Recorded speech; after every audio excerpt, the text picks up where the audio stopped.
Hey everyone, welcome back to Bear's Workshop. In today's video, we have the 109th flyover of the Nikola site in Coolidge, Arizona. Today we can see a lot of Nikola employees are there, but not much going on for construction today. Plenty of Nikola employees working on these trucks, but there are a few guys doing some work around the steel.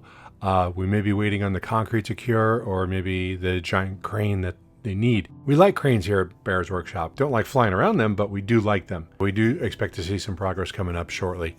I know we just kind of in a holding pattern with this concrete, but hopefully maybe by Friday we'll see something going up there. On another note, we've been getting comments about changing the music. We're open to suggestions, but we can't use anything that's copyrighted. So if you're going to make suggestions, please suggest a genre of music, and maybe we can see what we can do from the stuff that we are licensed for. If it was up to me, we'd probably go with something like Rob Zombie. I think that would work, but that's never going to happen because of the copyright thing. This change will be on the next video on Friday, so look for that. Hopefully you guys like the music, and we're open to your suggestions, so please do that. And if you like this video, please hit that thumbs up button down below. If you haven't already, please subscribe to see more content like this in the future. You can follow us on Twitter at Bear's Workshop, and thanks to all of our Patreons. We appreciate you helping to support the channel.